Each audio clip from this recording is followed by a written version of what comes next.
اس آیت کے اندر اللہ تبارک و تعالی کیا کہہ رہا ہے، اور یہ آیت پوری قرآن کو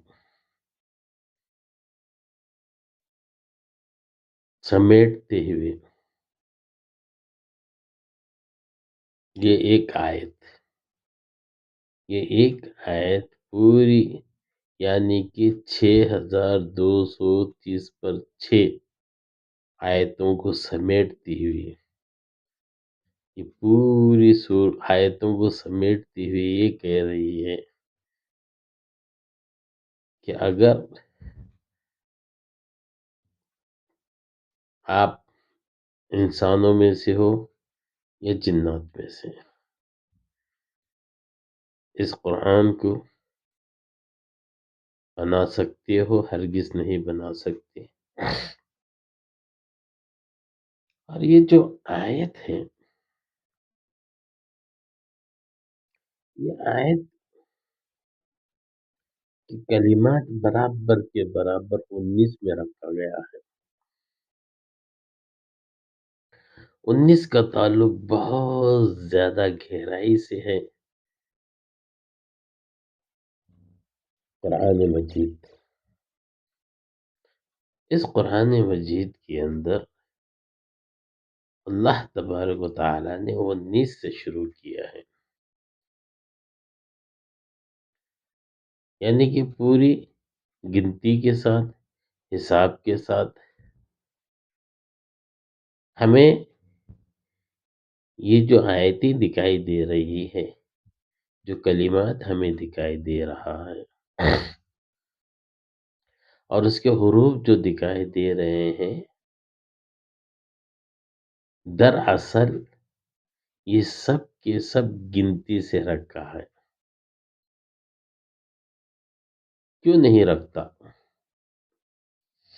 سب سے پہلے الف ب ت سے یہ 20 پر 8 جو حروف ہے، 20 پر 8 آ گئی گنتی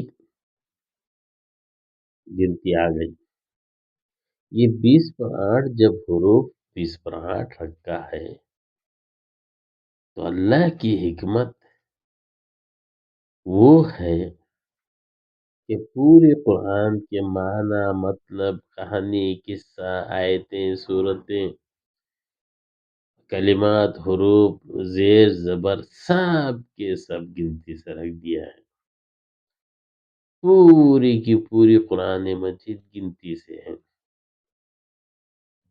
اس کے اندر کوئی بھی حروف یا نقطہ بغیر گنتی کا نہیں ہے، کیونکہ سب سے پہلے گنتی چالو ہو رہی ہے، 1 2 3 4 5 وغیرہ وغیرہ۔ اب اس آیت کو 19 کلمات سے اللہ تبارک و تعالی نے مکمل کیا ہے۔ گنتی، کیونکہ آیتوں کو جھٹلا سکتا ہے، کتابوں کو جھٹلا سکتے ہیں، حرفوں کو، کہانی، قصوں کو جھٹلا سکتے ہیں، اس کے اندر جو گنتی ہے اس کو جھٹلا سکتے ہیں، لیکن جو جوڑ رہے ہیں گنتی سے، الف کتنے مرتبہ آنا چاہیے، با کتنے مرتبہ آنا چاہیے، سین کو اللہ تبارک و تعالی نے کیسا نکالا، جیم کو کتنے بار جوڑا، اور اس 20 پر 8 حروفوں میں سے کتنے حروف کو چنا اور کتنے حروف سے بنا رہا ہے، یہ پوری دنیا کی کائنات بنا نہیں سکتی۔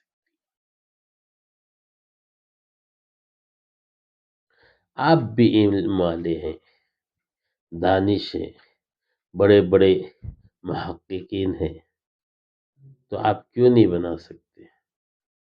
بنا کے بتانا چاہیے، کیونکہ علم ہی تو ہے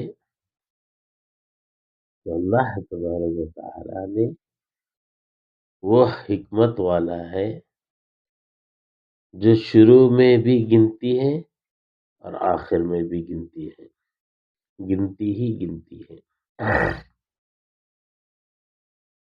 تو اب اس آیت کو، یہ پوری قرآن کو دلالت دے رہی ہے کہ اگر تم اس کو بنا سکتے ہو تو بنا کے بتاؤ۔ اگر مثال کے طور پہ ہم بغیر دلائل کے، بغیر چیز کے اگر قرآن کی آیت پڑھ کے بتا دیں تو لوگ کہیں ہم نہیں مانتے، کیونکہ کہتے ہیں نا، کیا ثبوت ہے کہ آسمان سے یہ قرآن اتری ہے، تمہارے پاس کیا دلیل ہے؟ اگر ہم ظاہراً میں دیکھا جائے تو ہمارے پاس کوئی دلیل نہیں، کیونکہ جو لوگ دلیل پوچھ رہے ہیں وہ قرآن کو مانتے ہی نہیں، جو دلیل پوچھ رہے ہیں وہ آیتوں کو مانتے ہی نہیں۔ جب آیتوں کو مانتے ہی نہیں، جب قرآن کو مانتے ہی نہیں، ان کے سامنے آیتیں پڑھنے سے کیا فائدہ؟ اب اس سے پہلے وہمی کو لے لیجئے، یہ جو آیت ہے، قُلْ لَئِنِ اجْتَمَعَتِ الْإِنسُ وَالْجِنُّ عَلَىٰ أَن يَأْتُوا بِمِثْلِ هَٰذَا الْقُرْآنِ لَا يَأْتُونَ بِمِثْلِهِ وَلَوْ كَانَ بَعْضُهُمْ لِبَعْضٍ ظَهِيرًا۔ ہم اگر اوپر سے اس کے معنی، مطلب، تمام چیزوں کو بھی لے لیا جائے